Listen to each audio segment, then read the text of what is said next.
Assalamualaikum warahmatullahi wabarakatuh.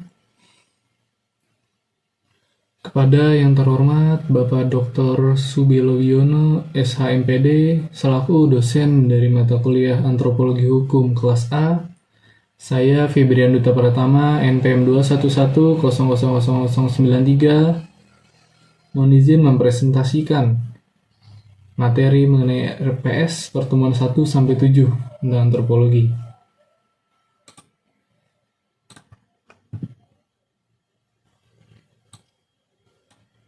Secara tata bahasa, antropologi dalam bahasa Yunani berasal dari dua kata, yaitu anthropos yang artinya manusia dan logos yang artinya ilmu.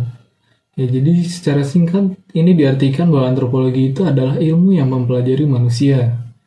Nah, di sini dikatakan bahwa antropologi itu adalah ilmu atau studi atau kajian yang mempelajari tentang manusia. Apa saja yang dipelajari, banyak hal yang dipelajari, termasuk hal yang mengenai perubahan dan kemajuannya. Kemudian menurut beberapa tokoh, yang pertama menurut Haviland, mengatakan antropologi adalah suatu studi tentang manusia dan perilakunya, dan melaluinya diperoleh pengertian lengkap tentang keanekaragaman manusia. Di mana di sini Haviland lebih menekankan ke perilakunya, bagaimana manusia berperilaku, berkegiatan, dan beraktivitas. Kemudian yang kedua, Parvarsojo mengatakan antropologi adalah ilmu pengetahuan yang mempelajari tentang umat manusia sebagai makhluk masyarakat, terutama pada sifat-sifat khusus dan cara-cara produksi, tradisi-tradisi, dan nilai-nilai yang membuat pergaulan hidup menjadi berbeda dari yang satu dengan yang lainnya. Kemudian yang ketiga, dari Kuncharaningrat, mengatakan bahwa ilmu antropologi memperhatikan 5 buah masalah mengenai makhluk hidup. Dan untuk masalahnya, yang pertama adalah sejarah terjadinya dan perkembangan manusia sebagai makhluk biologis. Kemudian yang kedua, sejarah terjadinya aneka ragam manusia dipandang dari sudut pandang ciri tubuhnya. Nah, ciri tubuhnya ini seperti ada yang putih, ada yang hitam, ada yang sawo matang, seperti itu, ada yang sipit. Kemudian persebaran dan terjadinya aneka ragam bahasa diucapkan manusia oleh seluruh dunia. Ya, seperti ada bahasa Sunda, bahasa Jawa, dan lain sebagainya. Kemudian dasar-dasar aneka warna kebudayaan manusia dalam kehidupan masyarakat dan suku bangsa yang tersebar di muka bumi. Nah, ini lebih fokus ke suku bangsa ya, di mana ada suku Jawa, suku Sunda, dan masih banyak lainnya. Kemudian persebaran dan terjadinya aneka ragam kebudayaan manusia di seluruh dunia. Ini aneka ragam kebudayaan selain dari sukunya, bangsanya, dan budayanya juga berbeda ya, setiap suku ya. Kemudian, nah selain dari pengertian, mari kita lihat manfaat dari antropologi sendiri. Manfaat antropologi yang pertama, mengetahui pola perilaku manusia dalam kehidupan bermasyarakat secara universal, maupun pola perilaku manusia pada tiap-tiap masyarakat atau suku bangsa. Yang kedua, mengetahui kedudukan dan peran yang harus dilakukan sesuai dengan harapan warga masyarakat dari kedudukan yang sedang disandang. Misalnya sebagai kepala adat, ya, kita lebih mengetahuinya dengan mempelajari kebudayaannya. Kemudian, memperluas wawasan tentang umat manusia di seluruh dunia, di mana mempunyai khususan-khususan sesuai dengan karakteristik daerah, sehingga menimbulkan toleransi yang tinggi. Nah, kemudian yang keempat, mengetahui berbagai macam problem, mengetahui berbagai macam masalah gitu dalam masyarakat, kemudian memiliki kepekaan terhadap kondisi-kondisi dalam masyarakat, serta mampu mengambil inisiatif pemecahan masalah. Nah, kemudian hubungan antropologi dengan ilmu lainnya. Yang pertama ada antropologi dengan sosiologi, di mana antropologi memberikan pemahaman yang mendalam tentang budaya dan variasi manusia di berbagai konteks. Sedangkan sosiologi memberikan pemahaman tentang struktur sosial, interaksi sosial, dan dampak sosial dari budaya dan variasi manusia tersebut. Kemudian antropologi dan geologi, Ilmu geologi mempelajari lapisan bumi serta perubahannya, sehingga sangat dibutuhkan oleh subpaleoantropologi dan prehistori untuk menentukan umur relatif fosil primat, fosil manusia, dan artefak kebudayaan yang digali dari lapisan bumi. Nah, kemudian pemahaman antropologis terhadap suatu kebudayaan memerlukan informasi geologi dari lingkungan tertentu. Yang ketiga, ada antropologi dan ilmu sejarah. Antropologi dan ilmu sejarah saling melengkapi dalam memahami sejarah manusia. Antropologi memberikan pemahaman tentang kehidupan manusia di masa lalu dan bagaimana manusia berinteraksi dengan lingkungan dan budaya mereka yang menjadi latar belakang dari suatu peristiwa sejarah. Nah, ilmu sejarah di sini membantu dalam memahami peristiwa dan perkembangan yang terjadi dalam bermasyarakat dan bagaimana hal itu mempengaruhi kehidupan manusia. Sebenarnya hubungan antropologi dan ilmu lain ini masih sangat banyak, di mana saya ini hanya mengambil contoh 3 saja. Kemudian selanjutnya adalah perkembangan antropologi. Dibagi menjadi 4 fase, di mana fase pertama ini sebelum tahun 1800, di mana terjadi ketika orang-orang Eropa Barat mulai menjelajah berbagai benua dan membawa pengaruh bagi berbagai suku bangsa di berbagai benua tersebut. Pada fase pertama ini menghasilkan kisah-kisah perjalanan, laporan, tulisan para musafir, pelaut, pendeta yang memuat deskripsi adat istiadat, susunan masyarakat, bahasa, dan ciri fisik yang beraneka ragam. Nah, misalnya, W. Marsden dari Inggris di Bengkulu tahun 1873 menulis The History of Sumatra tentang suku-suku bangsa di Indonesia, khususnya Minangkabau dan Rejang. Nah, fase ini disebut fase penemuan dan pencatatan serta munculnya istilah etnografi atau konsep pelukisan suku bangsa. Kemudian fase yang kedua. Fase kedua ini terjadi pada pertengahan abad ke-19, ditandai dengan munculnya karangan-karangan yang menyusun bahan etnografi, yaitu fase 1 tadi, berdasarkan pendekatan evolusi masyarakat. Kemudian konsep evolusi bahwa masyarakat dan kebudayaan manusia telah mengalami perkembangan bertahap selama ribuan tahun. Berkembang dari tahap dasar ke tahap peralihan dan pada akhirnya mencapai puncak kompleksitas. Pada fase kedua ini muncul anggapan bahwa bangsa Eropa Barat sebagai masyarakat yang berperadaban tinggi, sedangkan luar Eropa sebagai masyarakat primitif. Nah, fase ini juga disebut sebagai fase penyusunan dan analisis bahan etnografi, di mana antropologi menjadi bidang akademik yang berupaya menyelidiki manusia dan masyarakat serta budaya awal untuk mendapat wawasan tentang peradaban kuno, proses evolusi, dan penyebaran budaya manusia. Kemudian fase ketiga terjadi pada permulaan abad ke-20, di mana antropologi mulai menjadi ilmu praktis yang bertujuan mempelajari masyarakat dan kebudayaan suku-suku bangsa Eropa untuk kepentingan pemerintah kolonial. Fase ini disebut juga fase kolonialisme imperialisme. Tujuan bersifat praktis yaitu mempelajari masyarakat dan kebudayaan suku-suku di luar Eropa guna kepentingan pemerintah kolonial untuk mendapatkan suatu pengertian tentang masyarakat masa kini yang kompleks. Kemudian fase keempat ini terjadi sesudah tahun 1930 di mana antropologi memiliki 2 tujuan praktis dan tujuan akademis. Di mana tujuan praktis yaitu mempelajari manusia dalam aneka warna budaya untuk membangun masyarakat tersebut. Sedangkan tujuan akademis yaitu mencapai pengertian tentang manusia pada umumnya melalui budayanya. Fase ini disebut juga fase era pembaruan dan penemuan ilmu antropologi. Hal yang menjadikan ilmu antropologi berkembang pesat yaitu bertambahnya koleksi bahan pengetahuan, ketajaman metode ilmiah, dan hilangnya bangsa primitif atau bangsa asli dan terpencil. Nah, selanjutnya di sini ada bagan antropologi,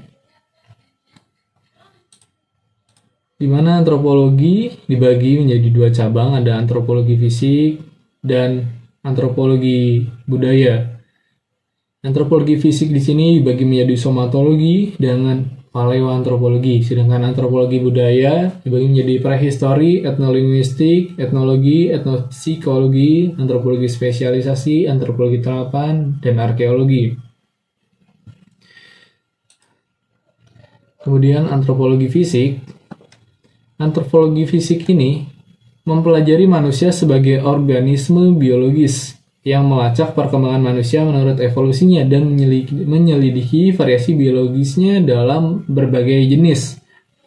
Nah, antropologi spesifik ini atau biologis ini dibagi menjadi dua cabang. Yang pertama paleoantropologi, itu cabang antropologi fisik yang menyelidiki asal-usul manusia melalui penggunaan fosil sebagai benda pembantu. Paleoantropologi ini di mana ilmu antropologi berkaitan dengan asal-usul, kejadian, dan evolusi Homo sapiens. Ini menggunakan semua bahan penelitian yang tersedia termasuk sisa-sisa tubuh yang membatu dan fosil manusia dari zaman kuno yang tersembunyi di dalam lapisan bumi dan harus digali menggunakan berbagai macam metode dan teknik.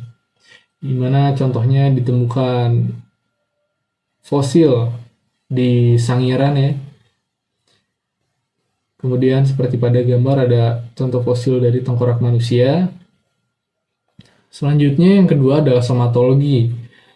Merupakan salah satu cabang antropologi yang bertujuan untuk memahami sejarah perkembangan beragam warna kulit manusia dengan mengkaji ciri-ciri tubuhnya. Penelitian ini bertujuan untuk menyelidiki prevalensi berbagai tipe manusia dengan fokus pada karakteristik fisik yang dapat diamati, fenotip, dan sifat-sifat yang tidak dapat diamati, yaitu genotipnya. Nah, kajian ini seperti warna kulit, warna bentuk rambut, indeks tengkorak, bentuk wajah, warna mata, bentuk hidung, dan lain sebagainya. Contoh seperti pada gambar, ada yang berkulit putih, ada yang berkulit hitam, ada yang berkulit sawo matang, ada yang bermata sipit, dan lain sebagainya. Selanjutnya antropologi budaya, di mana antropologi budaya ini memfokuskan perhatiannya pada kebudayaan manusia ataupun cara hidup dalam masyarakat. Dan antropologi budaya terbagi menjadi beberapa cabang. Yang pertama adalah prehistori atau prasejarah, di mana mempelajari sejarah perkembangan dan penyebaran seluruh kebudayaan manusia di muka bumi pada zaman sebelum manusia mengenal huruf. Kemudian yang kedua adalah antropologi linguistik, yang mempelajari ciri dan tata bahasa berbagai suku bangsa serta persebarannya. Kemudian yang ketiga ada etnologi, itu mempelajari tentang asas-asas kemanusiaan melalui pengkajian tentang kebudayaan berbagai suku bangsa yang tersebar di muka bumi. Etnologi dibagi menjadi dua cabang. Ada etnografi, yaitu suatu metode penelitian yang dilakukan secara berulang-ulang pada objek penelitian tertentu. Yang kedua ada antropologi sosial, yaitu metode penelitian pada beberapa objek penelitian atau beberapa suku bangsa secara serempak dalam jangka waktu tertentu. Dan cabang antropologi budaya yang keempat ada etnopsikologi, yaitu mengkaji tentang masalah kepribadian bangsa. Misalnya, mengapa kepribadian bangsa ini seperti ini, ada yang pemarah, ada yang sopan santun, dan semacamnya. Kemudian antropologi spesialisasi, yaitu pengkhususan kajian antropologi terhadap masalah-masalah praktis, contohnya pemerintahan, pendidikan, dan peperangan yang kini sudah berkembang, seperti ada antropologi politik, dan lain sebagainya. Kemudian antropologi terapan, yaitu bagian antropologi yang digunakan untuk tujuan-tujuan praktis. Yang terakhir ada arkeologi. Arkeologi ini mengkaji penemuan-penemuan peninggalan budaya dan fosil-fosil manusia purba. Nah, dalam mempelajari antropologi yang berhubungan dengan budaya, ada dua konsep penting, yaitu kepribadian dan kebudayaan. Kepribadian. Nah, kepribadian ini yaitu susunan unsur-unsur akal dan jiwa yang menentukan perbedaan tingkah laku atau tindakan dari tiap-tiap individu manusia. Yang mana unsur-unsurnya yang pertama ada pengetahuan. Pengetahuan manusia bersumber dari pola pikir yang rasional yang berisi pemahaman dari pengalaman mengenai berbagai hal yang diperoleh dari lingkungan di sekitarnya.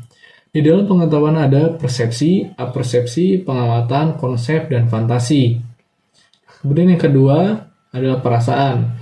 Itu suatu keadaan dalam kesadaran manusia yang karena pengaruh pengetahuannya dinilai sebagai keadaan positif dan negatif. Dalam perasaan terdapat kehendak, keinginan, dan emosi. Kemudian unsur yang ketiga adalah dorongan naluri, di mana dorongan naluri adalah kemauan yang sudah bersifat naluri pada setiap makhluk manusia yang tidak timbul karena pengaruh pengetahuannya, tetapi telah terkandung dalam tubuhnya sendiri ya, sejak lahir organismenya. Kemudian setelah kepribadian ada kebudayaan. Nah, kebudayaan adalah seluruh sistem gagasan dan rasa tindakan serta karya yang dihasilkan manusia dalam kehidupan bermasyarakat yang dijadikan miliknya dengan belajar. Dalam menjalankan atau menghasilkan kebudayaan manusia, nah manusia tersebut menggunakan akal budi.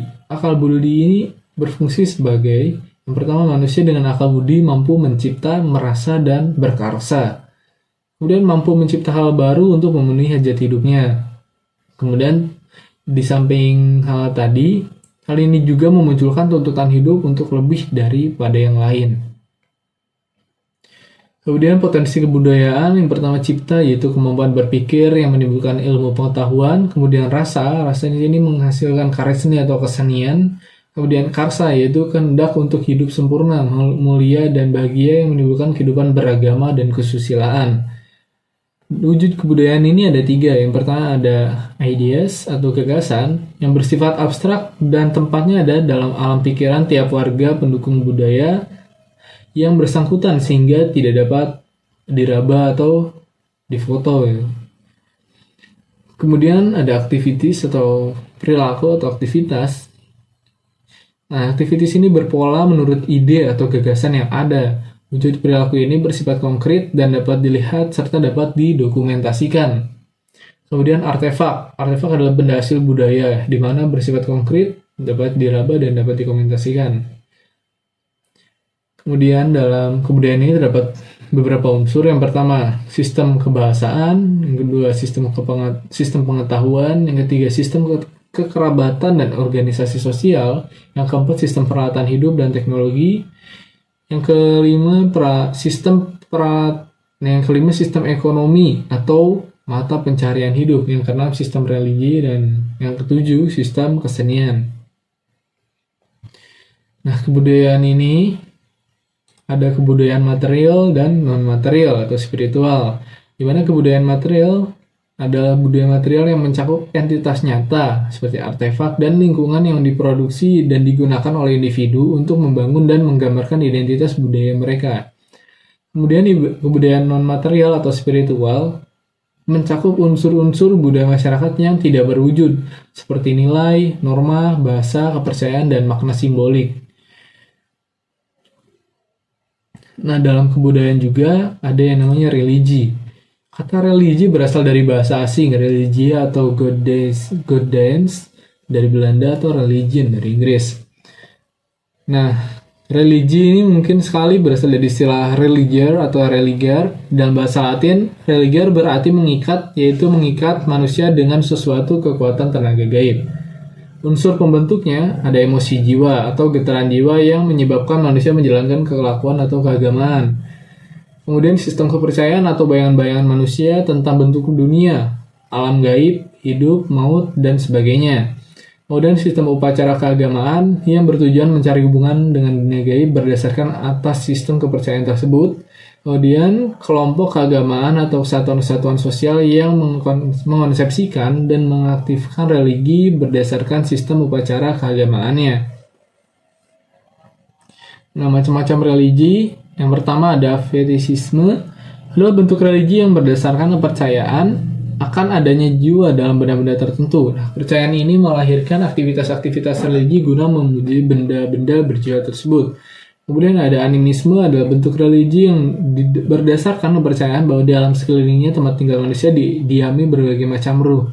Kepercayaan ini menimbulkan aktivitas religi dalam bentuk pemujaan terhadap roh-roh. Kemudian animatisme, sebenarnya bukan bentuk religi, melainkan suatu sistem kepercayaan bahwa benda-benda dan tumbuhan-tumbuhan yang berada di sekeliling manusia itu memiliki jiwa dan bisa berpikir seperti manusia. Kepercayaan ini tidak melahirkan bentuk aktivitas religi yang memuja benda atau tumbuhan tersebut, melainkan bisa menjadi unsur-unsur religi yang lain. Kemudian yang keempat, praanimisme merupakan bentuk religi yang berdasarkan pada kekuatan sakti yang ada dalam segala hal yang luar biasa dan terjadi dari aktivitas religi yang berpedoman pada kepercayaan tersebut. Praanimisme tersebut juga disebut juga dinamisme.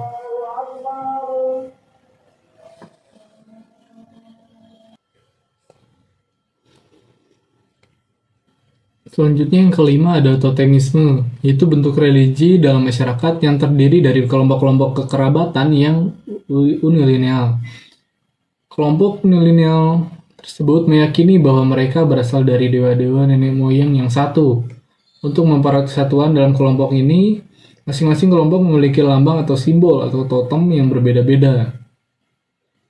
Nah, kemudian Yang keenam ada politeisme, adalah bentuk religi yang berdasarkan kepercayaan pada suatu sistem yang luas dari dewa-dewa dan terdiri dari upacara-upacara pemujaan.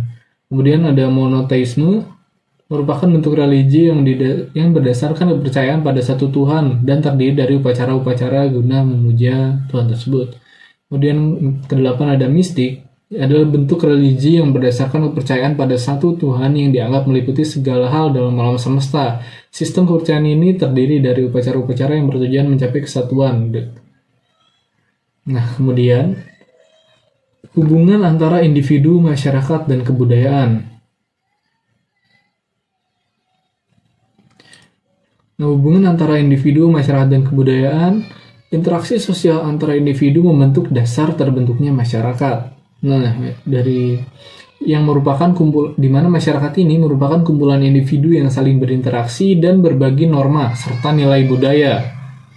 Dalam masyarakat, kebudayaan menjadi fondasi utama yang mencakup hasil karya, nilai, dan norma yang diwariskan dari generasi ke generasi. Kemudian individu berperan aktif dalam menciptakan, memelihara, dan mengembangkan kebudayaan melalui interaksi sosial dan pengalaman hidupnya, seperti cipta rasa dan karsa tadi. Kemudian keseluruhan hubungan antara individu, masyarakat, dan kebudayaan menciptakan pola hidup dan identitas kolektif yang mempengaruhi perkembangan sosial, ekonomi, dan politik suatu komunitas. Sekian presentasi dari saya. Maaf apabila terdapat kesalahan. Wassalamualaikum warahmatullahi wabarakatuh.